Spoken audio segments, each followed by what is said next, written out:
आज के समय में जब एलोपैथी का युग आ गया या आयुर्वेद का युग आ गया तो लोग दवाइयों की तरफ भागते हैं। लोगों को तत्काल क्विक ट्रीटमेंट चाहिए, क्विक इलाज चाहिए। मंत्र चिकित्सा में थोड़ा समय लगता है क्योंकि साधना का विषय है। तो कहीं कुछ ऐसा ट्रायल कराया कि इतने लोगों पे हमने स्टडी करी ये मंत्र चला के? दिल्ली का राम मनोहर लोहिया हॉस्पिटल पर वहाँ पर उन्होंने एक समूह बनाया। 50-50 रोगियों के 2 समूह बनाए और एक समूह के लिए महामृत्युंजय मंत्र की साधना हुई, एक समूह के लिए कोई साधना नहीं हुई। जिस समूह के लिए महामृत्युंजय मंत्र की साधना हुई वे लोग जल्दी रिकवर हुए, बनस्पत उनके जिनके लिए कोई साधना नहीं हुई। मंत्र दीक्षा कभी भी सार्वजनिक रूप से नहीं दी जाती, अकेले में दी जाती है। आपको एकांत में आपके कान में मंत्र दिया जाता है और उसके पश्चात फिर सामने वाले शिष्य से मंत्र बुलवाया जाता है। तो जो रोगी बड़ी बड़ी हाई एमजी की दवाई लेते थे थायराइड की, उनकी दवाइयाँ धीरे करके कम हो गई। अरे वाह! भाई आपने जहर खा लिया तो आपकी मृत्यु निश्चित है। जी। तो ऐसे यदि आपने कोई पाप कर्म किया है तो उसका फल आपको भोगना पड़ेगा। नमस्कार, वंदे मातरम, जय हिंद। एक बार फिर से आपका बहुत बहुत स्वागत है तिवारी जी टॉक शो में। आज का एपिसोड बहुत खास होने वाला है। मेरा मन था कि कहीं ना कहीं स्पिरिचुअल कनेक्ट इस पॉडकास्ट में लाया जाए और ये मेरा पहला स्पिरिचुअल पॉडकास्ट है। तो आज हमारे साथ में हैं एस्ट्रोलॉजर, जैन साधक, मोटिवेशनल स्पीकर और जिन्होंने मंत्र चिकित्सा में पीएचडी करी हुई है। हमारे साथ में हैं योग भूषण महाराज जी। महाराज जी, बहुत बहुत स्वागत है आपका तिवारी जी टॉक शो में। मैडम बहुत अच्छा लग रहा है आपके साथ बैठने का मौका मिला आज। तो आज बात करेंगे मंत्र चिकित्सा के ऊपर। मंत्र चिकित्सा के ऊपर बहुत सी धारणाएं हैं, बहुत सी बीमारियां आपने बताया कि मंत्र चिकित्सा से ही ठीक हो सकती हैं। तो मंत्र चिकित्सा में सबसे पहले इसका वैज्ञानिक आधार क्या है, ये कितना साइंटिफिक है, वैज्ञानिक दृष्टिकोण से कितना प्रमाणित है? मैडम देखिए, मंत्र चिकित्सा या मंत्र विज्ञान पूरी तरीके से वैज्ञानिक है। क्योंकि जब किसी प्रकार की औषधियों की आवश्यकता नहीं पड़ी थी या औषधियों की खोज भी नहीं हुई थी, उस समय से मंत्र चिकित्सा चली आ रही है। आप पुरातन साहित्य देखें या पुरातन समय का दृष्टिकोण देखें तो उस समय में केवल और केवल मंत्रों के माध्यम से ही लोगों की हीलिंग होती थी, लोगों की चिकित्सा होती थी। ये आज के समय में जब एलोपैथी का युग आ गया या आयुर्वेद का युग आ गया तो लोग दवाइयों की तरफ भागते हैं। लोगों को तत्काल क्विक ट्रीटमेंट चाहिए, क्विक इलाज चाहिए। मंत्र चिकित्सा में थोड़ा समय लगता है क्योंकि साधना का विषय है। क्योंकि विज्ञान मानता है कि सभी बीमारियां हमारे शरीर में बाद में प्रकट होती हैं, पहले वो हमारे मन में प्रकट होती हैं। और यदि हमारा मन ठीक है तो हमारा शरीर भी ठीक रहता है जी। इसलिए मंत्र का जो अर्थ है वो है मनस्य त्राणमिति मंत्र। जो मन की रक्षा करे, जो मन को मैनेज करे, जो मन को प्रबंधित करे, उसका नाम है मंत्र। जो मन को साधे, और मन को साधता है तो सब कुछ सज जाता है। जो कहा होता है मन चंगा तो कटौती में गंगा। जब आपका मन प्रसन्न है तो शरीर का दर्द भी आपको दर्द नहीं लगता। इसलिए ज्यादातर ऋषियों ने, मुनियों ने ये प्रयोग किए। और मंत्र विज्ञान पर इसलिए जोर देता हूं क्योंकि ये आज के युग की चिकित्सा नहीं है, ये उस समय की चिकित्सा है जब कुछ भी नहीं था। उस समय से हम इस पे काम कर रहे हैं। हमारे ऋषि मुनि जिस तरह से ध्वनि विज्ञान पे आज काम हो रहा है, साउंड साइंस पे आज बहुत सारे प्रयोग हो रहे हैं। हर ध्वनि हमारे जीवन पर प्रभाव डालती है। सकारात्मक ध्वनियाँ, नकारात्मक ध्वनियाँ। अगर कोई बम ब्लास्ट हो जाए तो एकदम से हमारा पूरा शरीर कब जाता है, अंदर तक हिल जाते हैं। इवन कई सारे लोगों का उस समय प्राणांत भी हो जाता है। बिल्डिंगें हिल जाती हैं, बिल्डिंग गिर जाती हैं, भूकंप की ध्वनि हो जाए तो हर ध्वनि हमारे जीवन पर प्रभाव डालती है। और ध्वनि विज्ञान का ही एक पहलू है मंत्र विज्ञान। मंत्र विज्ञान में क्या है, ध्वनियां 2 तरह की हैं। पहली है साक्षर ध्वनि, एक है निरक्षर ध्वनि। निरक्षर ध्वनि वे हैं जिनमें कोई किसी प्रकार के शब्द का, मंत्र का उच्चारण नहीं होता, बस केवल आवाज है। साक्षर ध्वनि वे हैं जिनमें हम किसी मंत्र का सहारा लेते हैं, किसी शब्द का सहारा लेते हैं। तो मंत्र चिकित्सा में साक्षर ध्वनियों का प्रयोग किया जाता है, जिसमें मंत्र या शब्दों का हम या अक्षरों का प्रयोग करते हैं। प्रत्येक अक्षर हमारे शरीर के अलग अलग अंगों पर प्रभाव डालता है। हर एक अक्षर की ध्वनि हमारे शरीर के एक एक अंग को प्रभावित करती है। जैसे मैं कहूं कि आप जो हिंदी वर्णमाला के अक्षर हैं उसमें 3 तरह के श हैं। अंग्रेजी में आप SH लिखेंगे या S लिखेंगे, बस काम हो गया जी। लेकिन जब आप उनका उच्चारण करेंगे संसार, तब आपकी जीभ दांत से टच हो रही है। शांति, जीभ दांत से टच नहीं हो रही है। षटकोण, इसमें जीभ पूरी तरह पीछे की तरफ टर्न हो गई, खेचरी मुद्रा में चली गई। हम्म, तो स सुनने में एक जैसा लग रहा है, जी, लेकिन तीनों का उच्चारण अलग अलग अंगों से हो रहा है, अलग अलग तरीके से हो रहा है। तो हर एक अक्षर की ध्वनि हमारे शरीर के अलग अलग ऑर्गन को, अलग अलग अंग को प्रभावित करती है, और वही जब वहां पर वाइब्रेशन क्रिएट होता है तो वही चिकित्सा का कार्य करती है। अच्छा, आपने बताया इसमें आपने पीएचडी करी हुई है, तो आपने कुछ पेपर भी सबमिट करे होंगे, तो कहीं कुछ ऐसा ट्रायल कराया कि इतने लोगों पे हमने स्टडी करी ये मंत्र देखिए चला के? देखिए और आप देखिए कि इस पे बहुत सारे प्रयोग हुए हैं। दिल्ली का राम मनोहर लोहिया हॉस्पिटल पर, वहाँ पर उन्होंने एक समूह बनाया, 50-50 रोगियों के 2 समूह बनाए, और एक समूह के लिए महामृत्युंजय मंत्र की साधना हुई, एक समूह के लिए कोई साधना नहीं हुई। जिस समूह के लिए महामृत्युंजय मंत्र की साधना हुई, वे लोग जल्दी रिकवर हुए बनस्पत उनके जिनके लिए कोई साधना नहीं की गई। इसके बाद में फिर गायत्री मंत्र प्रयोग हुआ एम्स में, दिल्ली एम्स में, और उन्होंने भी यही परिणाम प्राप्त किए। इसकी पूरी रिपोर्ट तत्काल जी न्यूज़ में एक डीएनए प्रोग्राम आता था शाम को, जी, सुधीर जी चलाते थे उसको। अभी भी आता है। हाँ, तो वो उसमें उन्होंने पूरा दिखाया कि कैसे मंत्र चिकित्सा कार्य करती है। हमारा जो शोध है वो है मंत्र विज्ञान के ऊपर, जी, केवल चिकित्सा नहीं। मंत्र के द्वारा आप हर तरह के काम को कर सकते हैं। ज्योतिष शास्त्र में देखें तो उसमें मंत्रों का प्रयोग होता है, चिकित्सा में भी मंत्रों का प्रयोग होता है, इवन आयुर्वेद में भी औषधियों को प्रभावी बनाने के लिए उसे हम मंत्रों के द्वारा भावित करते हैं। आयुर्वेद में से बहुत सारे श्लोक हैं कि आपने औषधि बना ली, औषधि बनाने के बाद उसे इस मंत्र के द्वारा भाव दी जाए, अर्थात उसमें भावना दी जाए। तो जब आप किसी औषधि को भावित करते हैं तो उस औषधि का प्रभाव कई गुना बढ़ जाता है। इवन पानी को भी जब आप चार्ज करके देते हैं, मंत्रित करके देते हैं, तो पानी भी औषधि का कार्य करता है। पहले हम लोग भोजन मंत्र पढ़ते थे हाँ, भोजन करने से ओम पहले। सहना भवतु ये भोजन मंत्र है, जी, शांति मंत्र है। हमारे यहाँ प्राचीन आचार्यों ने ये सारे मंत्र दिए हुए हैं जिनके द्वारा आप अपने जीवन को साध सकते हैं। आज हम पाश्चात्य संस्कृति की तरफ आकृष्ट हो गए हैं। तो मंत्र का जो मूल रहस्य है वो है ध्वनि। जी, अगर किसी डरावनी मूवी में, फिल्म में अगर उसके साउंड को हटा दिया जाए तो वो डरावनी मूवी कम लगेगी, हास्य मूवी ज्यादा लगेगी। बिल्कुल। कभी हम लोग म्यूट करके देख भी हाँ, लेते हैं तो मजा आती है या सर। कोई ऐसी मूवी हो जिसमें इमोशंस हों, अगर उसके पीछे के साउंड को हटा दिया जाए तो कोई आदमी इमोशन में नहीं जाएगा। जी, साउंड का बड़ा इफेक्ट है, साउंड आपको जोड़ता है। अगर साउंड नहीं होगा तो आपको उसमें उतना आनंद नहीं आएगा। तो ऐसे बहुत सारे गीत हैं, बहुत सारे शब्द हैं।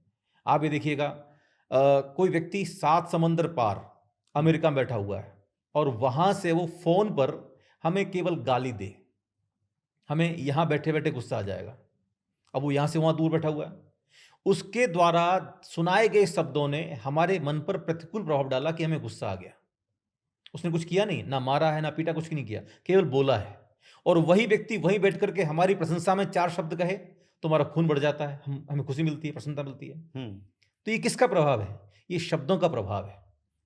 इसलिए नीतिकारों ने कहा ना, शब्द संभल कर बोलिए, शब्द के हाथ ना पाओ, एक शब्द करे औषधि, एक शब्द करे घाव। तो ये शब्द औषधि, तो एक शब्द हमारे दर्द को मरहम का कार्य करता है और वही शब्द हमारे ऊपर नमक का भी कार्य कर सकता है।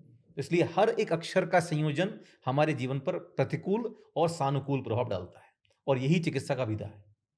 हाँ, ये आपने जो बताया कि अमेरिका में कोई बैठा हुआ है टेलीपैथी जैसे, अभी उस पर भी बहुत रिसर्च चल रहा है जी, टेलीपैथी के ऊपर।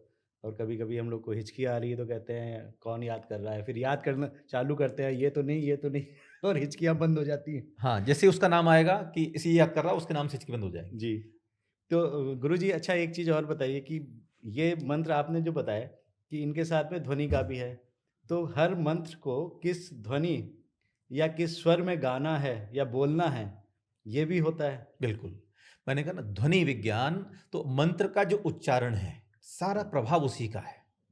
अगर आप उसका उच्चारण स्पष्ट रूप से नहीं करेंगे या सही नहीं करेंगे तो उसका प्रभाव आपके जीवन पर नहीं पड़ेगा। आपका प्रोनाउंसिएशन बहुत क्लियर होना चाहिए।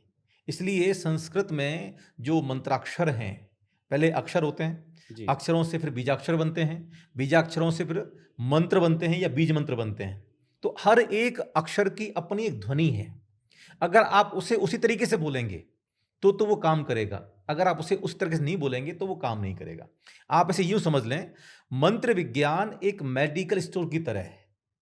मेडिकल स्टोर पे सभी तरह की दवाइयां मिलती हैं, लेकिन आप ऐसे ही अपने मन से जाके दवाइयां नहीं खरीदते। आप कब खरीदते हैं? जब आपको किसी डॉक्टर के द्वारा वो दवाइयां बताई जाती हैं। आप क्या करते हैं? पहले डॉक्टर के पास जाते हैं, अपनी बीमारी बताते हैं, समस्या बताते हैं, वो फिर पर्चे में दवाइयां का नाम लिखता है, फिर वो दवाइयां आप खरीदते हैं। लेकिन केवल दवाइयां खरीदने से काम नहीं होगा, आपको दवाई खानी भी पड़ती है। खाने की विधि भी डॉक्टर बताता है कि कौन सी खाली पेट लेनी है, कौन सी खाने के बाद लेनी है, कौन सी पानी से लेनी है, कौन सी दूध से लेनी है, कौन सी शुद्ध से में लेनी है। इसके अलावा और क्या प्रिकॉशंस हैं जो आपको पालन करने हैं, दवाई के साथ में क्या परहेज करने हैं। मंत्र साधना में भी ठीक वैसे ही है जी। कि आपको ये मंत्र कैसे जपना है, कब जपना है, कितने बार जपना है, क्योंकि दवाई कितने बार लेनी है। जैसे दवाई का आप जुड़े हुए हेल्थ सेक्टर से, दवाई का भी एमजी होता है कि किस एज में कितनी एमजी वाली दवाई देनी है। ऐसे ही मंत्र का भी डोज होता है कि आपको कौन सी पावर वाला आपको मंत्र जपना है। अच्छा। सभी मंत्र सबके लिए नहीं होते। हाँ, अच्छा, मतलब बीमारी के हिसाब से ही हाँ, मंत्र है। बीमारी के हिसाब से नहीं, बीमारी के साथ साथ व्यक्ति के हिसाब से भी। तो साइड इफेक्ट भी हो सकता है डॉक्टर? बिल्कुल। मतलब इसका कहीं ना कहीं। हाँ, नेगेटिव इम्पैक्ट भी पड़ता है। इसलिए मैं हमेशा बोलता हूँ कि जैसे आप अपने मन से कोई दवाई नहीं खाते हैं, ऐसे ही आपने देखा अखबार में, पत्रिका में या किसी किताब में कोई मंत्र आ गया, लक्ष्मी प्राप्ति मंत्र, जी। आपने जपना शुरू कर दिया। हाँ, अब उसका कोई परिणाम आपको नहीं मिला और चली गई मालूम पड़ा। हाँ, नेगेटिव इम्पैक्ट मिलता है। जी। आपने उसका कोई प्रभाव नहीं, तो आप क्या कहेंगे? सब बेकार मंत्र हैं, ज्योतिष से बेकार है। आप फिर ज्योतिष शास्त्र को, मंत्र विज्ञान को गाली देना शुरू कर देते हैं। जी। आपकी धारणा उसके प्रति नेगेटिव बन जाती है। लेकिन आप सही तरीके से समझें, आपने कौन सा मंत्र जपना है ये आपने पूछा ही नहीं। क्योंकि मंत्र विज्ञान में स्पष्ट रूप से उल्लेख है कि सारे के सारे मंत्र जो है वो कीलित हैं। जैसे दवाइयां आप अपने मन से नहीं खरीदते, ऐसे ही आपको कभी भी अपने मन से कोई मंत्र साधना नहीं करनी चाहिए। सभी मंत्र सबके लिए नहीं होते, ये सिद्धांत समझ लीजिए। हर एक मंत्र अपनी ऊर्जा को समाहित करता है और उसको आपके शरीर से प्रभावित करता है। अगर कोई मंत्र आपके साथ कनेक्ट नहीं है तो वो काम नहीं करेगा। हर मंत्र का अपना एक प्रभाव है, हर मंत्र की अपनी एक ऊर्जा है, हर मंत्र की अपनी एक पावर है। आपको उसे कितने डोज में लेना है ये भी जानना बहुत जरूरी है। वो डॉक्टर बताएंगे। हाँ। यानी आप बताएंगे।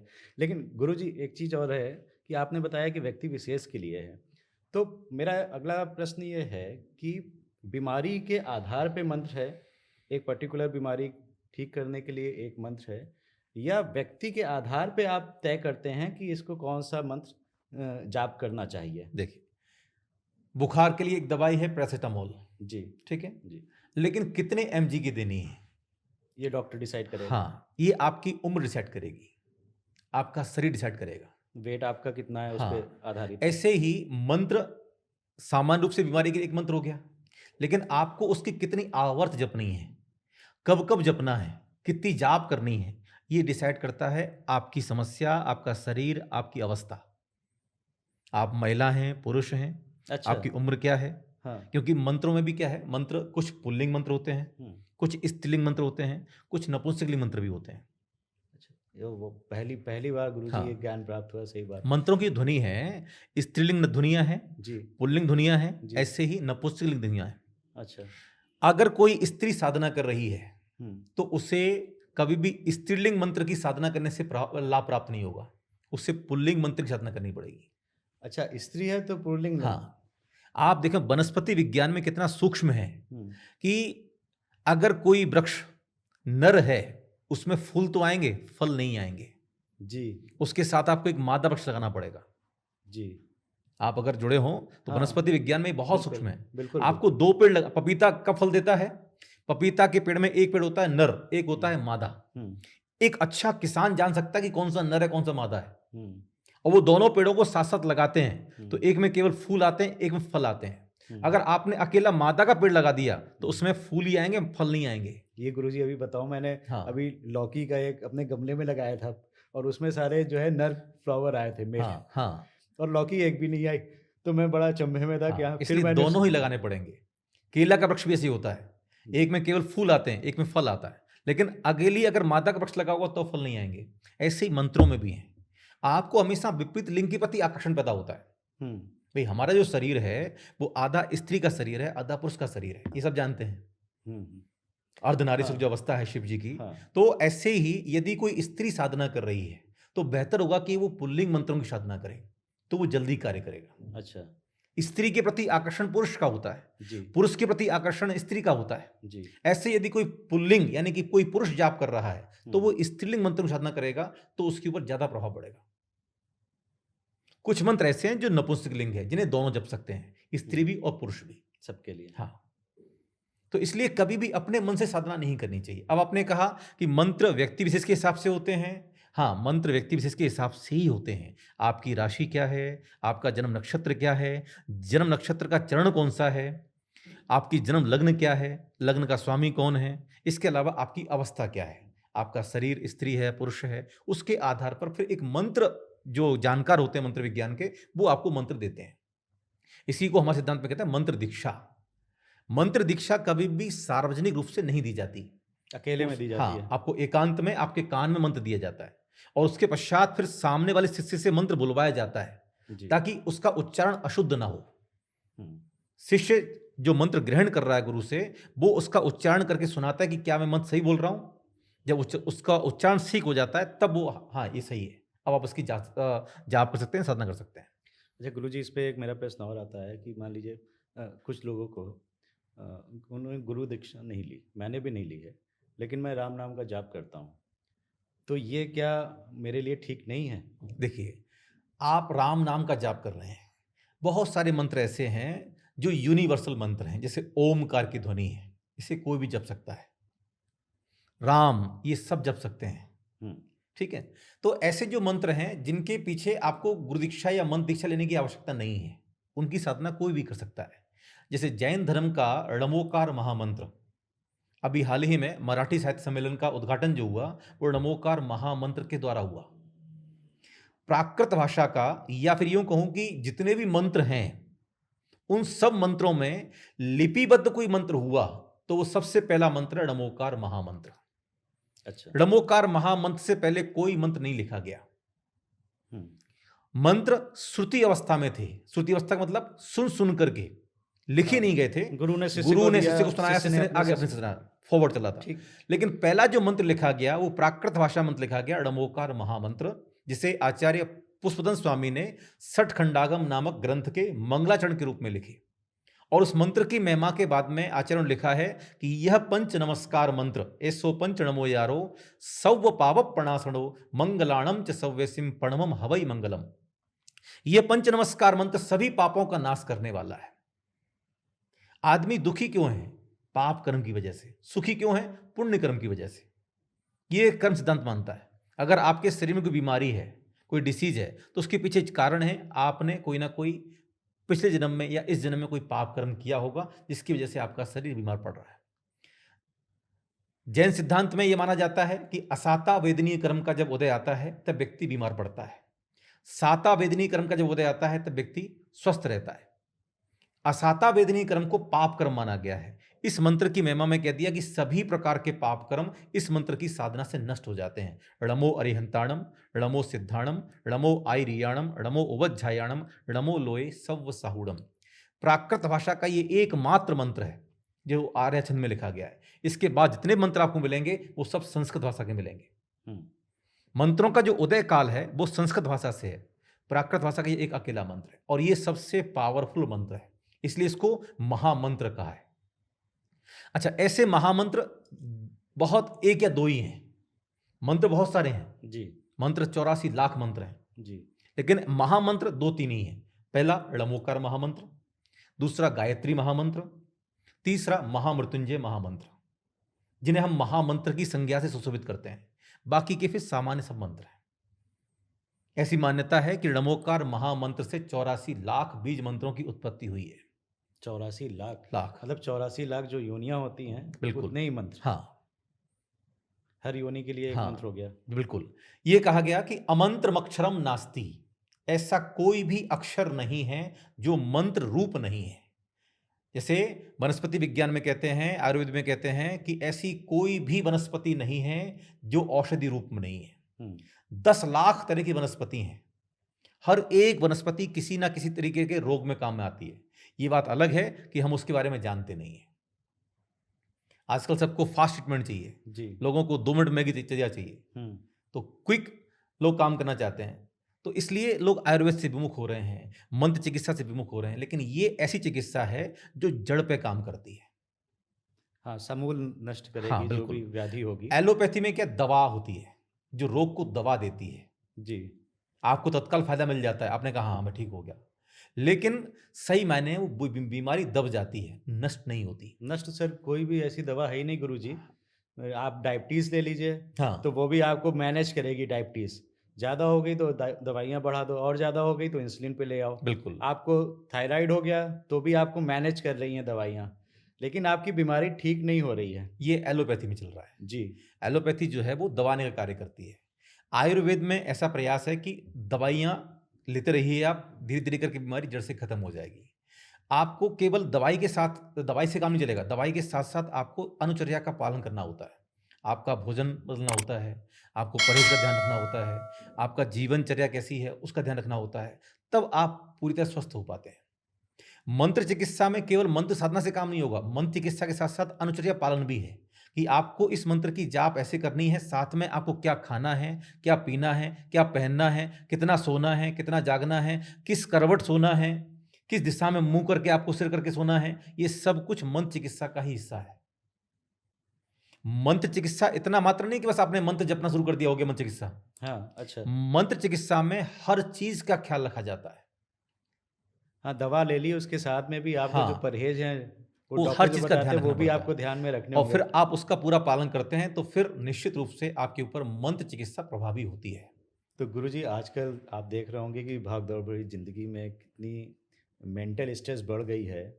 आप हर घर में कोई ना कोई आपको ऐसा मिलेगा जिसको स्ट्रेस हो रखा है, डिप्रेशन हो रखा है, एंग्ज़ायटी हो रखी है। तो कुछ अगर आप हमारे दर्शकों को मंत्र चिकित्सा बताएँ मेंटल हेल्थ के लिए। देखिए, मैंने शुरुआत में ही कहा कि मनस्य त्राणमिति मंत्र, जो मन को साधता है वो मंत्र है। मेंटल पीस के लिए या मेंटल स्ट्रेस के लिए सबसे अच्छी चिकित्सा यदि कोई है तो वो मंत्र चिकित्सा है। जब आप ध्यान करते हैं या मंत्र जप करते हैं, तो उसका सीधा-सीधा प्रभाव आपके मन पे पड़ता है। हुँ, तो मानसिक शांति प्राप्त करने के लिए एक बहुत सुंदर बीजाक्षर है ह्रोम, अच्छा। HRAUM, आप इसको दिखा भी देंगे स्क्रीन पे। तो ह्रोम बीजाक्षर सीधे-सीधे आपके मन पे काम करता है। हुँ, जिन लोगों को रात में नींद नहीं आती, हुँ, अनिद्रा की समस्या से पीड़ित हैं, हुँ, मानसिक अशांति बहुत ज़्यादा रहती है, चिड़चिड़ापन है, क्रोध ज़्यादा आता है, गुस्सा ज़्यादा आता है, ऐसे लोग यदि नियमित रूप से रात को सोने से पहले 108 बार ह्रोम बोलते हैं, हुँ, ह्रोम, ह्रोम, ह्रोम, हुँ, इतना बस बोलें, जी, आप देखें आपका माइंड एकदम से शांत हो जाएगा। रिलैक्स। दिमाग में कितना भी तनाव भरा हुआ हो, सब एकदम रिलीज़ हो जाएगा।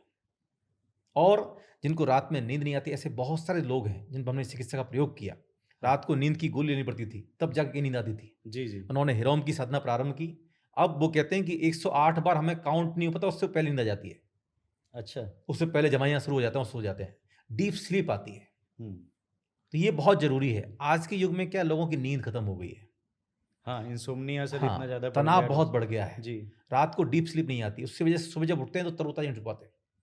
चिड़चिड़ापन रहता है पूरे जीवन में। तो ये नींद बहुत ज़रूरी है। उसके अलावा मानसिक शांति के लिए ह्रोम बीजाक्षर एक तरीके से रामबाण है। अब यदि इसका हमें ध्यान करना है तो क्या करेंगे? हम एक व्हाइट पेपर पे हरे रंग में ह्रोम लिख लें और उसको बस त्राटक की तरह देखें, अपलक निहारें। अनियमित दृष्टि से ह्रोम को देखते रहें। आप देखने मात्र से भी इस मंत्र की चिकित्सा का लाभ प्राप्त कर सकते हैं। केवल देखने से। हाँ, मतलब आपको दीवार में लगा देना है हाँ। हरे रंग से लिख एक के बड़े पेपर और पे आप एकटक ह्रोम लिख देखना है आपको। एकटक देखिएगा। उससे आपको और मानसिक कितनी देर शांति, गुरुजी? जब तक आपकी आँखों में पानी ना आने लगे। जब आपकी अच्छा, आँखों से पानी आने लगे, ठंडे पानी से आँखों को धो लीजिए, रिलैक्स। आँखों के आँसुओं के साथ आपके सारा का सारा स्ट्रेस रिलीज़ हो जाएगा, और नींद आ जाएगी नींद आ आपको। जाएगी। ये बहुत अच्छा प्रयोग है, क्योंकि ह्रोम का जो इफ़ेक्ट है वो हमारे मस्तिष्क पे पड़ता है। जी। जैसे मैंने कहा कि ड़मोकार महामंत्र, हुँ, जो सभी मंत्रों का जनक कहा जाता है या सबसे प्राचीन मंत्र कहा जाता है, इसके णमो अरिहंताणम, णमो सिद्धाणम, णमो आयरियाणम, णमो ओवज्झायणम, णमो लोई सब्ब सौड़म, ये 5 पद हैं। अब इतना बड़ा कोई मंत्र नहीं जप सकता है, हुँ, तो मंत्र विज्ञान में इनके एकाक्षरी बीज मंत्र बता दिए। जी, जैसे सबसे पहला जो मंत्र है वो है णमो अरिहंताणम। इसका जो बीज मंत्र है वो है हिराम, HRAM, इसका उच्चारण भी ऐसे होगा, हिराम। ह जो बीजाक्षर है, ह अकेला, वो है मेरुदंड, स्पाइनल कॉर्ड। हाँ। हाँ, जब हम ह बोलते हैं तो उसका पूरा वाइब्रेशन हमारे मेरुदंड में होता है। आप बोलें हाँ। ह। इसका वाइब्रेशन नीचे टेल बोन से लेकर के पूरा यहां तक जाता है। अच्छा गुरुजी, कुछ बैठने की विधि भी है, किस आसन में इसमें बैठें? कोई भी मंत्र साधना हम करेंगे। यदि आप स्वस्थ हैं तो कमर सीधी रख के बैठें, यदि आप अस्वस्थ हैं तो लेट करके जाप करें। कभी भी आपकी मेरुदंड, आपकी स्पाइनल कॉर्ड मुड़ी नहीं होनी चाहिए, वो एकदम सीधी होनी चाहिए। तो जब आप लेटेंगे तब सीधी हो जाएगी वो जी। ये आप जब बैठेंगे तो सीधी रखना उसको, बस। बाकी पैर आपके कैसे भी हों, आप चेयर पे बैठ के जाप कर सकते हैं, आप धरती बैठ के जाप कर सकते हैं। स्वस्थ हैं पद्मासन में जाप करें, अर्ध पद्मासन में जाप करें, या सुखासन में जाप करें।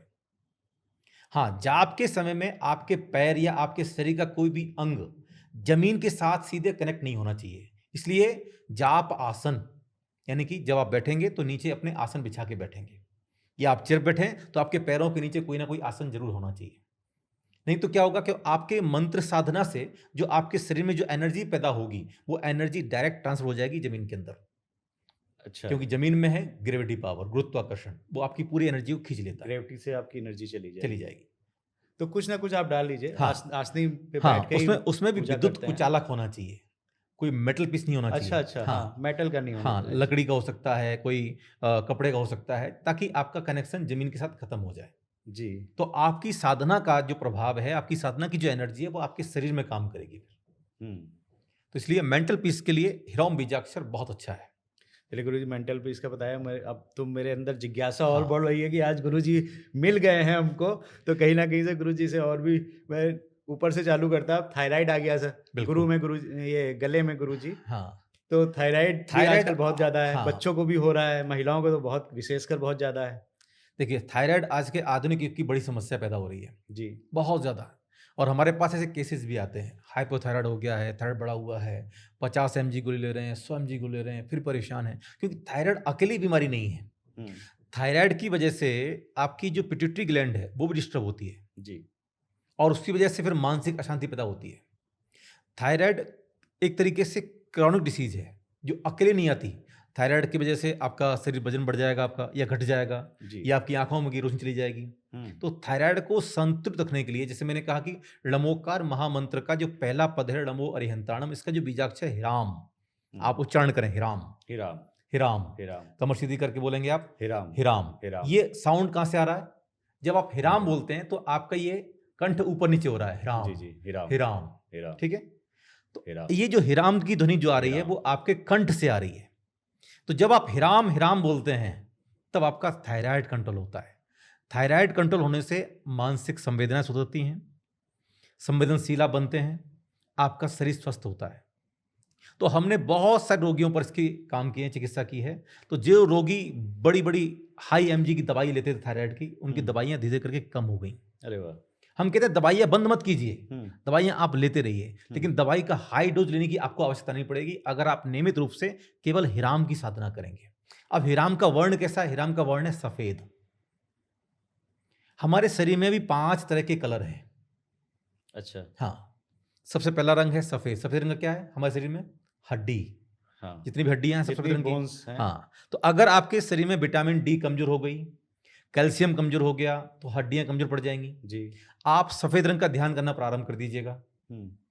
सफेद, आयुर्वेद कहता है कि आप सफेद रंग की चीजों का सेवन शुरू कर दें। आप दूध का सेवन करें, धूप का सेवन करें, दही खाएं, डेयरी प्रोडक्ट खाएं। इससे आपके शरीर में कैल्शियम बनेगा, विटामिन डी बनेगी। विटामिन डी बहुत महत्वपूर्ण है सभी तरह के विटामिन को ऑब्जर्व करने के लिए।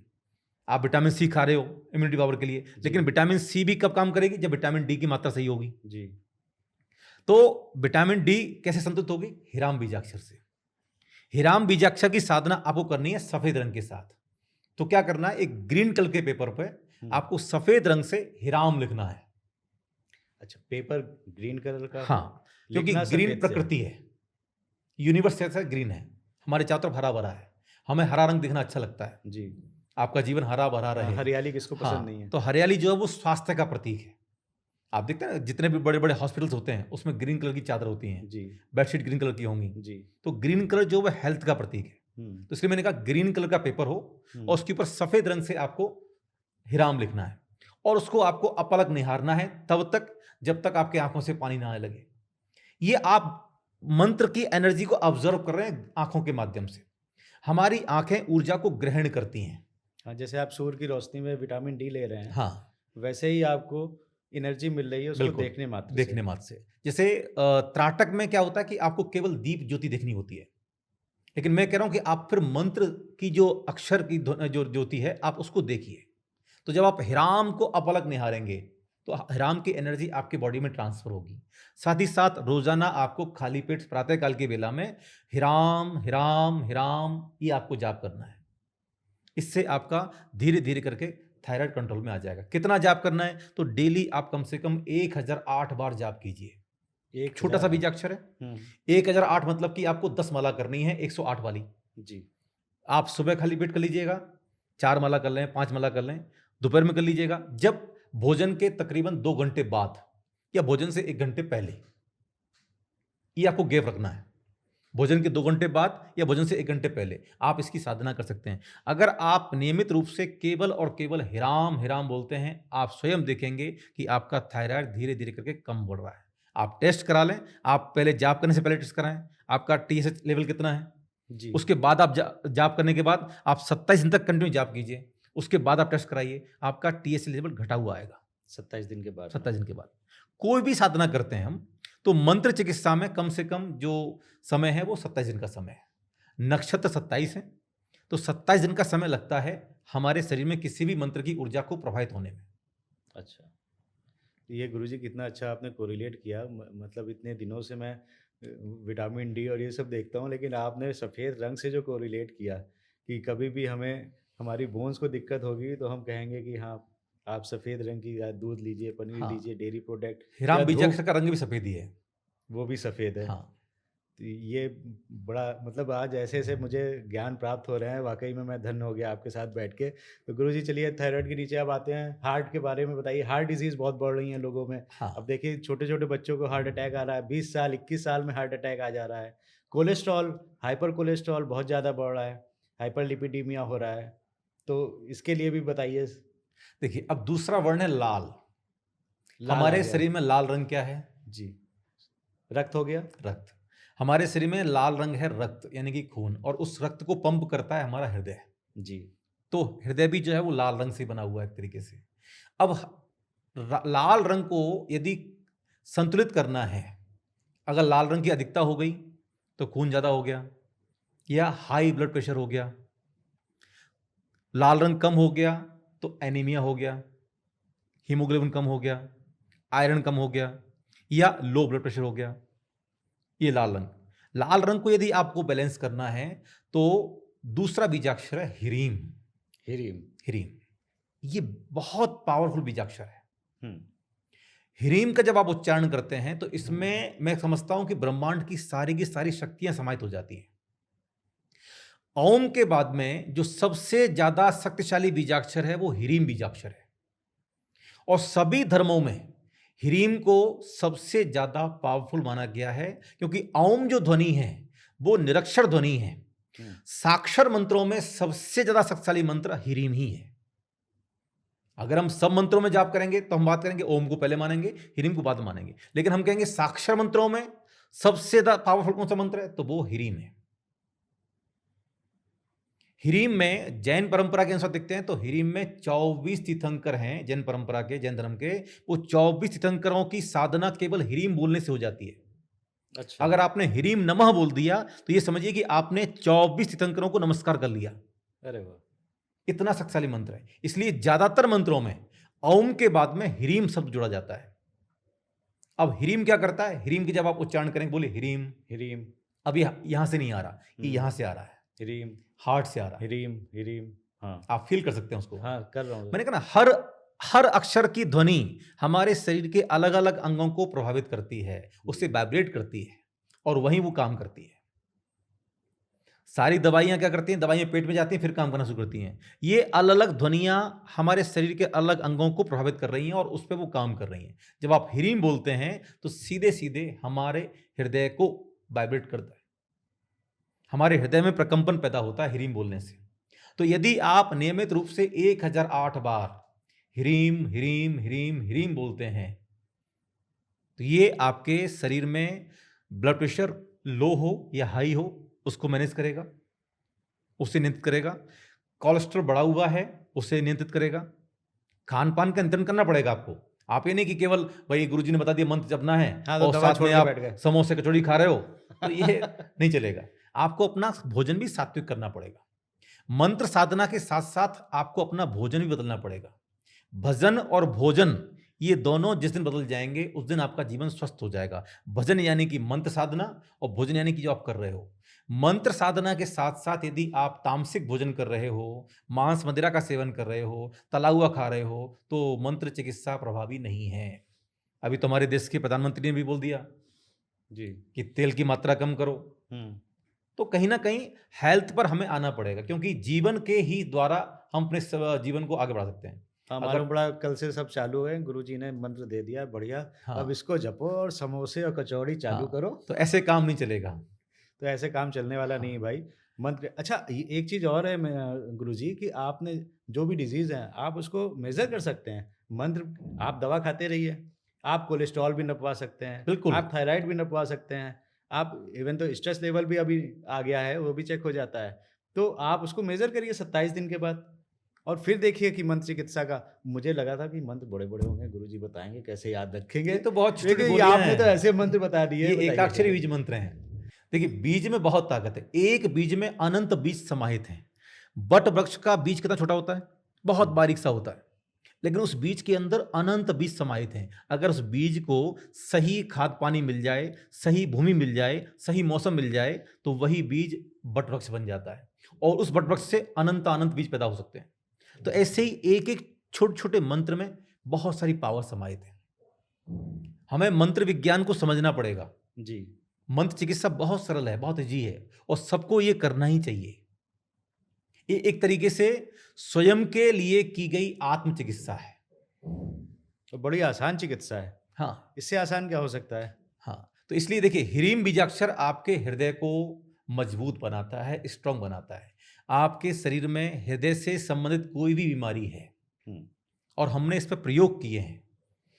जो लोग हाई ब्लड प्रेशर से पीड़ित थे, लो ब्लड प्रेशर था, या जिनके हार्ट में स्टंट पड़े हुए हैं या जिनका कोलेस्ट्रॉल बढ़ा हुआ है, उन्होंने इस मंत्र की साधना की। इस मंत्र की साधना के बहुत अच्छे परिणाम मिले और उनको जो बहुत जल्दी दिल घबरा जाता था, सांस फूल जाती थी या ब्लड प्रेशर नॉर्मल नहीं रहता था, खाना पीना उन्होंने ठीक किया और इस मंत्र को अपने साथ जोड़ा तो बहुत अच्छे परिणाम हमें प्राप्त हुए हैं। हृदय के लिए ये अपने आप में रामबाण है, हिरीम। इसलिए जितने भी प्राचीन मंत्र आप देखेंगे सब मंत्रों में ओम के बाद में हिरीम को रखा ही रखा है। क्यों? क्योंकि हमारे शरीर का जो सबसे महत्वपूर्ण ऑर्गन है वो है हृदय। अगर आपका दिल सही काम कर रहा है तो आप पूरी तरह स्वस्थ हैं जी। तो हृदय को मजबूत बनाने के लिए आप देखें जो भी बुलेट प्रूफ जैकेट होती है वो भी यहीं पहनी जाती है। पुराने जमाने में जब राजा महाराज युद्ध लड़ते थे तो वो जो कवच पहनते थे वहीं पहनते थे। हार्ट को बचाना है किसी भी करके, हाथ पैर कट जाएगा कोई दिक्कत नहीं, लेकिन हार्ट डिस्टर्ब नहीं होना चाहिए जी। तो हार्ट को मजबूत बनाने के लिए हिरीम बीजाक्षर सबसे शक्तिशाली बीजाक्षर है और इसकी साधना नियमित रूप से सबको करनी चाहिए तो आपका हृदय बहुत मजबूत बना रहेगा। और ये लाल रंग को भी बैलेंस करता है। अगर आप एनीमिक हैं तो ये आपके शरीर में हीमोग्लोबिन बढ़ाता है। इसमें गुरुजी वो और बता दीजिए कि हाँ, इसको अब किसमें लिखना है? साधना कैसे करनी है इसकी, तो एक तो होगी बोल के हिरीम। अब साधना कैसे करनी है, तो एक व्हाइट पेपर पे आपको लाल रंग से हिरीम लिखना है और उसको भी अपलक निहारना है जब तक कि आपकी आंखों से पानी ना आ जाए। जाए। हाँ, फिर ठंडे पानी से धो लीजिएगा।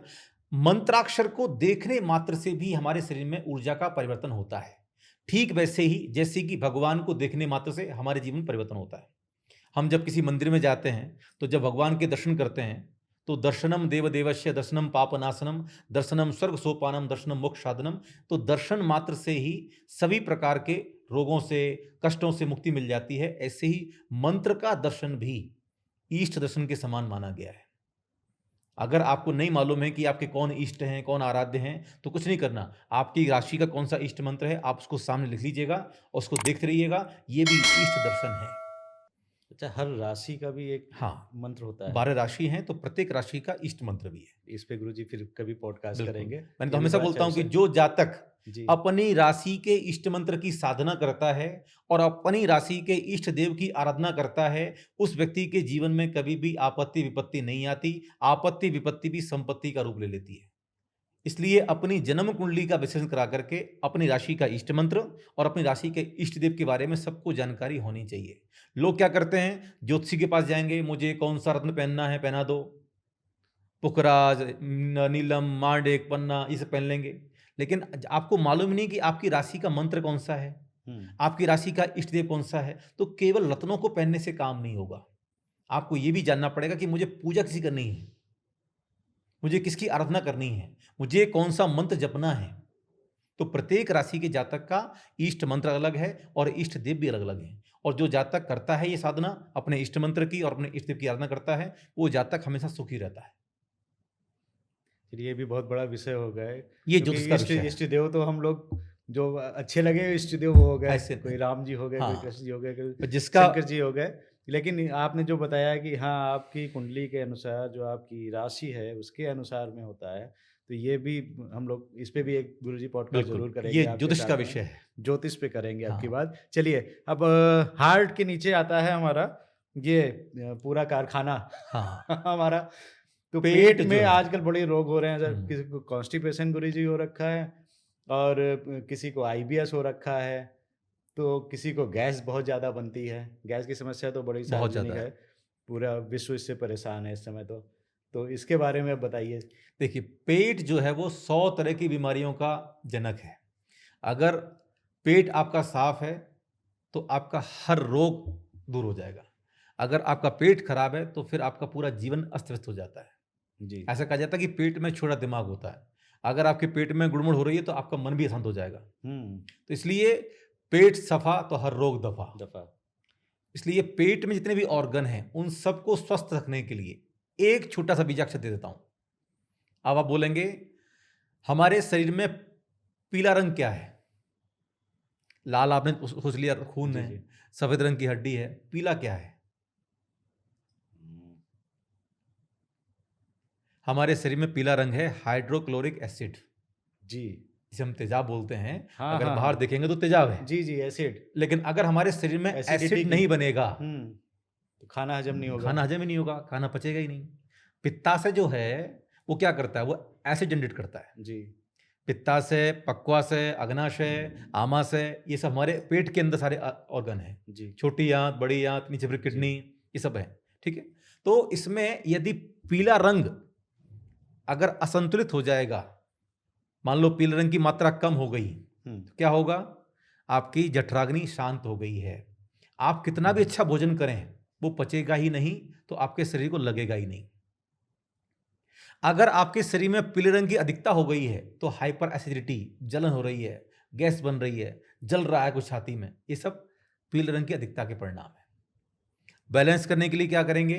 तो अब तीसरा बीजाक्षर बहुत अच्छा बीजाक्षर है, णमो आइरियाणम। इस पद का बीजाक्षर है हिरूम, HRUM या HROOM। हिरोम। हिरूम। हिरूम। हाँ, अब आप कमर सीधी करके हिरूम बोलिए। हिरोम। हिरूम, हिरोम। हिरूम। हिरोम। अब ये ना तो यहां से आ रही है हिरोम। ना ये यहां से आ रही है, हिरोम। ये जस्ट यहां से आ रही देखो, है, कपालभाति भी हो रहा है। नाभि से हिरोम। ऊपर जी। और हृदय से नीचे। एकदम पेट से आ रहा है गुरुजी ये तो। बिल्कुल। बाबा रामदेव जी कराते हैं हाँ, कपालभाति। कपालभाति हो रहा है पेट को ये। अंदर दो, हिरोम। हिरोम, हिरोम। ऑटोमेटिक पेट अंदर ये जा मेरा रहा है। हाथ देख सकते हैं आप लोग, मेरा हाथ अंदर जाएगा। हिरोम। हिरोम। हाँ, हिरोम। ये बीजाक्षर काम कर रहा है आपके पेट पर, आपके पेट पर नहीं, आपके पेट के हर एक ऑर्गन पर। अगर आपको अपना पेट स्वस्थ रखना है, hyper acidity, gastric problem, even मैं कहता हूं कि जिनको डायबिटीज की शिकायत भी रहती है, पैंक्रियाज डीएक्टिवेट हो गया है, इंसुलिन नहीं बन रहा है, डायबिटीज हो गई है, टाइप 2, इससे परेशान है, तो भैया क्या करना है? एक छोटा सा बीजाक्षर जपना है, हिरूम, हिरोम। हिरूम, हिरूम। ऑटोमेटिकली आपको पेट अंदर करना नहीं है, झटका नहीं देना है। जब आप हिरूम बोलेंगे ऑटोमेटिक आपके नाभि के आसपास जितने भी अंग हैं, जितने भी ऑर्गन हैं, वो सब अपने आप जाएंगे अंदर। मुझे लग रहा है वजन भी घट जाएगा इससे। हाँ, इससे क्या क्या होगा? इससे आपके शरीर में अग्नि पैदा होगी। ये ऊर्जा का बीजाक्षर है। इससे आपके शरीर की गर्मी बढ़ेगी। आपके शरीर में, आपकी आंतों में जो मलाशय में जो मल पड़ा हुआ है, चिपका हुआ मल है, जिसकी वजह से आपको कॉन्स्टिपेशन हो गया है, जिसकी वजह से आपको गैस्ट्रिक प्रॉब्लम हो रही है, वो सब सारा का सारा मल अपने आप छूट छूट के बाहर निकलना शुरू हो जाएगा। आपका वेट मैनेजमेंट होगा, गैस्ट्रिक प्रॉब्लम खत्म होगी, एसिड की समस्या खत्म होगी, डायबिटीज आपकी नॉर्मल हो जाएगी। हमने ऐसे बहुत सारे रोगियों पर काम किया जिनकी डायबिटीज 390, 400 रहती थी, 10-10 साल से बेचारे पीड़ित थे। उन्होंने भी जब इसकी साधना प्रारंभ की, अब इसके साथ दूसरा उपाय और करना है। आपको रोजाना कम से कम 30 मिनट ग्राउंडिंग भी करनी है। ग्राउंडिंग मतलब क्या? आपको नंगे पैर जमीन पे चलना भी है। घास पे गुरुजी की जमीन पे नॉर्मल जमीन पे, घास पे नहीं चलना। नॉर्मल जमीन पे करे जब आप चलेंगे तो इससे आपके शरीर में जो टॉक्सिन्स जमा है वो नीचे ट्रांसफर होंगे, जमीन के अंदर वो निकलेंगे। और चलने से क्या होगा कि आपके शरीर में जो कुछ भी मल जमा हुआ है, जब आप चलते हुए समय आप इसकी हिरूम हिरूम हिरूम ऐसा बोलेंगे तो ये ऑटोमेटिक आपका पेट अंदर बाहर होगा, वहाँ वाइब्रेशन क्रिएट होगा। तो पेट के अंदर सारा का सारा जो मल चिपका हुआ है वो सब बाहर निकल जाएगा। तो हिरूम बीजाक्षर की साधना करने से क्या क्या होगा? आपका कॉन्स्टिपेशन ठीक हो जाएगा, कब्ज नॉर्मल, कब्ज ठीक हो जाएगी तो कब्ज की वजह से होता है पाइल्स, वो ठीक हो जाएगा, गैस्ट्रिक प्रॉब्लम खत्म, एसिडिटी खत्म। उसके अलावा पैंक्रियाज एक्टिवेट होगा तो डायबिटीज भी धीरे धीरे करके आपकी नॉर्मल हो जाएगी। और आप सालों से पीड़ित हैं डायबिटीज से, आपको इसकी विधिपूर्वक साधना करेंगे तो आप डायबिटीज को नॉर्मल कर लेंगे, आप मीठा खा सकते हैं। और हमने ऐसे कई सारे रोगियों पर काम किया जो डायबिटीज से पीड़ित थे। विद इन 27 दिन के अंदर उन्होंने पहले चेक की शुरू करने से पहले, और 27 दिन के बाद चेक की, तो जिनकी डायबिटीज 300 रहती थी, 250 रहती थी, उनकी डायबिटीज 27 दिन के अंदर अंदर 110 से आ गई, 140 पे आ गई। अरे वाह गुरुजी, तो कमाल है। हाँ, मैं किसी का नाम नहीं लूंगा, वो लोग कमेंट करेंगे नीचे वीडियो देख करके कि जिनकी डायबिटीज नॉर्मल हुई। क्योंकि डायबिटीज तो आज भारत विश्व की राजधानी बनने वाला है। क्या खान पान बदल गया है जी, जिसकी वजह से ये सारी शिकायतें पैदा हो रही हैं। भोजन की वजह से डिस्टर्ब होता है हमारा पेट। अगर हम सात्विक भोजन करेंगे, सात्विक चर्या का पालन करेंगे और साथ ही साथ जब मंत्र के साथ अपने जीवन को जोड़ लेंगे तो उसका प्रभाव तो पड़ेगा ही पड़ेगा। इसलिए मैं हमेशा कहता हूं, पानी पियो पहले मंत्रित करो, भोजन करो पहले मंत्रित करो। क्योंकि भोजन आपकी जीव के स्वाद के लिए नहीं है, भोजन जो है वो औषधि के रूप में ग्रहण करना है। मतलब भोजन मंत्र पढ़ लें पहले, मंत्र अलग है उसका, भोजन को मंत्रित करने का मंत्र अलग है। नहीं मुझे आता है वो वाला मंत्र मैं पढ़ता हूँ। हाँ, ओम ब्रह्मार्पणम ब्रह्मावीर ब्रह्माग्नो ब्रह्मणाहुतम। बहुत सुंदर। ये जो भोजन मैं कर रहा हूँ, ये भोजन मैं स्वयं नहीं कर रहा हूँ, ये मैं अपने इष्ट को समर्पित कर रहा हूँ। ओम सहना भवतु सहनो भुनक्तु सह वीर्यं करवावहै बिल्कुल तेजस्विनावधीतमस्तु मा विद्विषावहै। बहुत सुंदर। तो ये मैं पढ़ता हूँ, बच्चे पढ़ते हैं। देखिए, ये उन स्कूलों में कराया जाता था जो स्कूल भारतीय संस्कृति जुड़े हुए हैं। हाँ, हमारी शिक्षा जो हुई है वो शिक्षा हुई आदर्श विद्या मंदिर में, जहाँ बचपन से ही हम लोग हर गुरुवार के दिन, हर रविवार के दिन गायत्री महायज्ञ करते थे। भोजन करने से पहले, अब तो क्या लोग लंच लेके आते हैं, बच्चे बैठ जाते हैं खाना खाने के लिए, एक साथ सब लोग भोजन कर रहे हैं, वो जानते नहीं मंत्र क्या करना है। हम लोग एक लाइन में बैठ करके टाट पट्टी बिछा करके बैठते थे, इस मंत्र की साधना करते थे। उसके बाद अब इससे होता क्या था, इससे भोजन नहीं रहा, वो औषधि बन गया, प्रसाद बन गया। हाँ, जब आप औषधि ग्रहण करेंगे तो वो औषधि आपके शरीर में जाकर के आपके शरीर को स्वस्थ बनाएगी। हमेशा ये कहा जाता है कि खाने के लिए मत जियो, जीने के लिए खाओ। तो आपको भोजन कैसे ग्रहण करना है? आपको भोजन औषधि के रूप में ग्रहण करना है। आज के युग में क्या हो रहा है, लोग जीव के लिए खाना खाते हैं, स्वाद के लिए खाना खाते हैं, टेस्ट के लिए खाना खाते हैं। मैं कहता हूं, स्वाद मत देखिए, अगर स्वाद देखोगे तो स्वास्थ्य बिगड़ जाएगा। और अगर स्वस्थ रखना है अपने आप को तो आपको स्वाद छोड़ना होगा, आपको सात्विक वृत्ति लेनी पड़ेगी। तो भोजन करने से पहले भोजन मंत्र, पानी पीने से पहले भी पानी को भी अमृत बनाओ।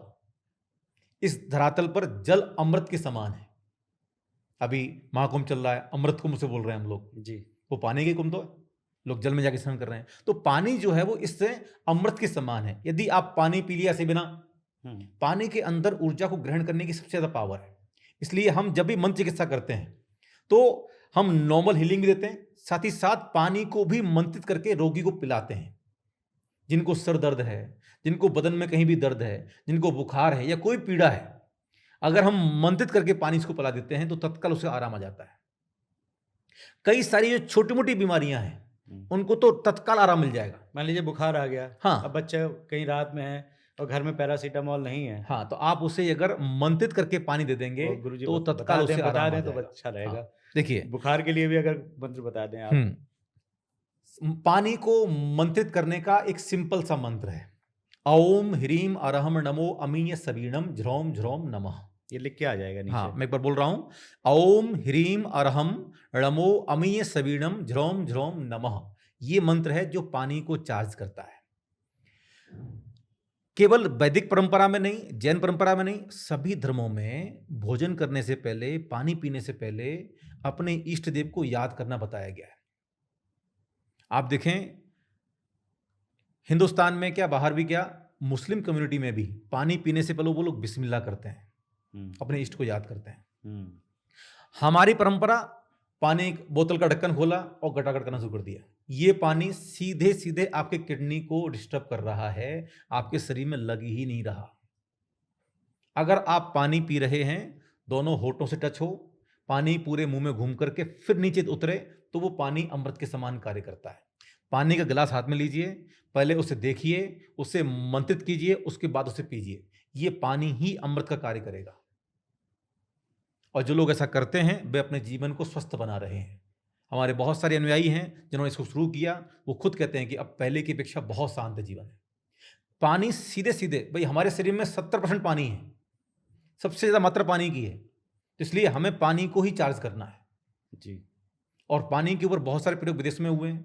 पानी को आप गाली देंगे, गाली देने के बाद पानी के क्रिस्टल की फोटो लीजिए आप, उसके क्रिस्टल जो बिखरे बिखरे आएंगे।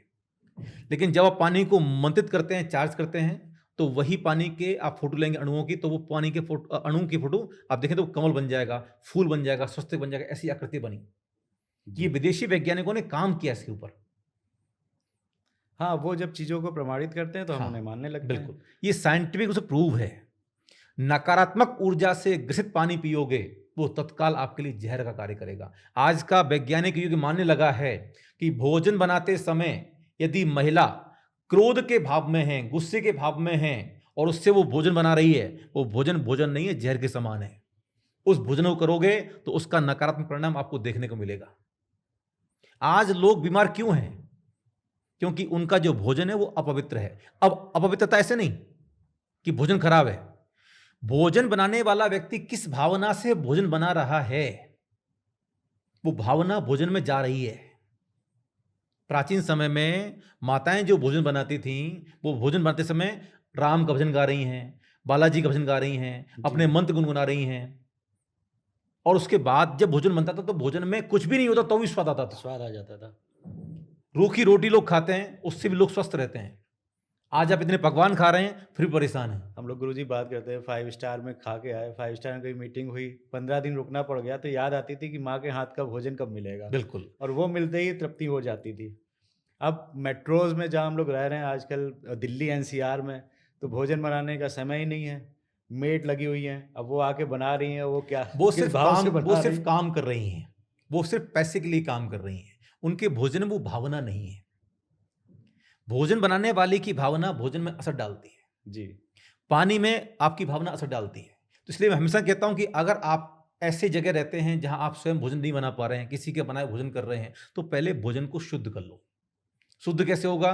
तो पहले आपने मंत्र पढ़ा, फिर आपने वो जलांजलि लेकर के आपने भोजन के चारों तरफ डाल दिया, ताकि भोजन में क्या कोई नेगेटिव एनर्जी है तो वो दूर हो जाए। ये परंपरा हमारी है जिसे हम भूलते जा रहे हैं। हाँ, आज तो बस सीधे हाथों से भी नहीं खाते, अब तो वो छुरी और वो फोक आ गए हैं, चम्मच आ गई, उनसे खाना खाते हैं। जब आप हाथों से भोजन खाते हैं तो आपके हाथों की चारों उंगलियां और अंगूठे में 5 तत्व समाहित हैं: पृथ्वी, जल, अग्नि, वायु और आकाश। इन 5 तत्वों से ही मिलकर के हमारा शरीर बना है। जब आप हाथों से भोजन खाते हैं तो ये 5 तत्व आपके शरीर में जाते हैं जो बैलेंस करते हैं। चम्मच, फोक और छुरी से खाने से वो चीजें नहीं आएंगी। इसलिए आपको स्वस्थ रहना है तो पुनः आपको अपनी भारतीय संस्कृति की ओर मुड़ना पड़ेगा, लौटना पड़ेगा।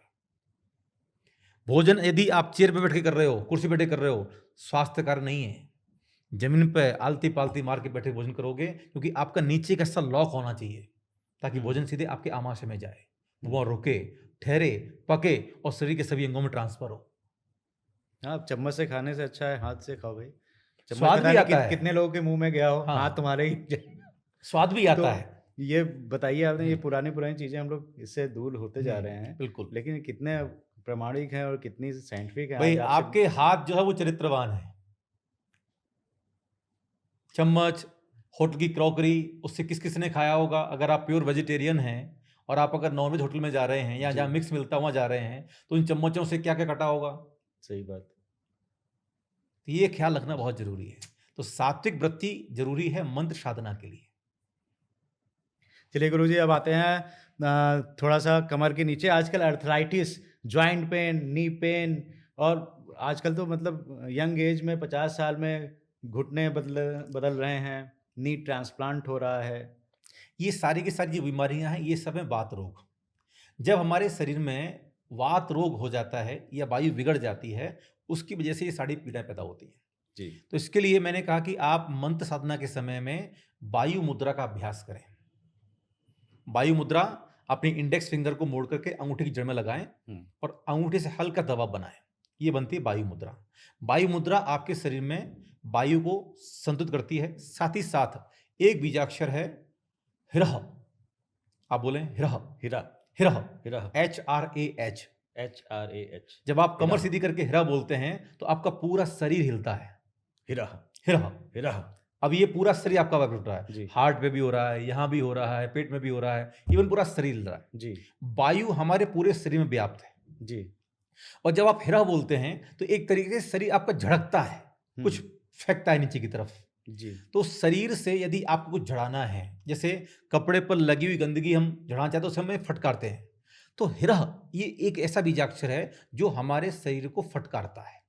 हमारे शरीर में जो एक्स्ट्रा वायु कहीं जाकर रुक जाती है, पेट में रुकी तो उधर सूल हो गया, पेट में दर्द हो रहा है। हार्ट पे आकर रुक गई तो यहां दर्द हो रहा है, हृदय सूल हो रहा है।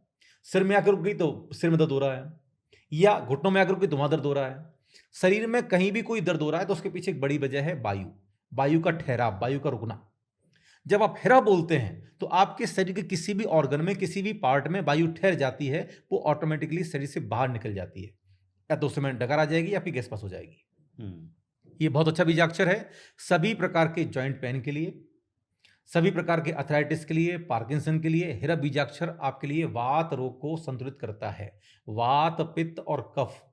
वात के लिए हिरह, पित्त के लिए हिरूम और कफ के लिए हिराम। ये 3 बीजाक्षर ऐसे हैं जो वात, पित्त और कफ को संतुलित करते हैं।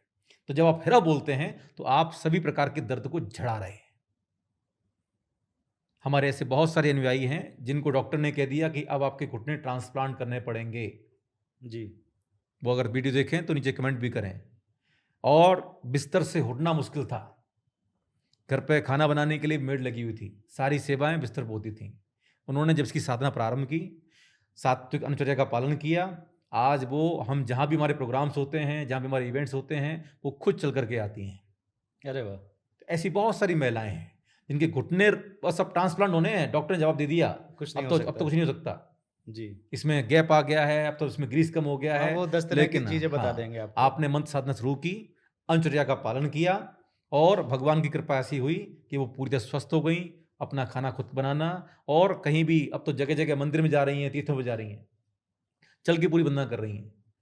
तो ये बड़ी बात है। अब बहुत इसमें बड़ी मैं ये नहीं कहता कि हमने किया, उनका स्वस्थ होना था, उन्होंने वैसा प्रयोग किया और प्रभु की ऐसी कृपा हुई कि मंत्र साधना से क्या होता है, मंत्र साधना पाप कर्म को नष्ट करती है और सभी प्रकार की बीमारियों की जड़ है पाप कर्म।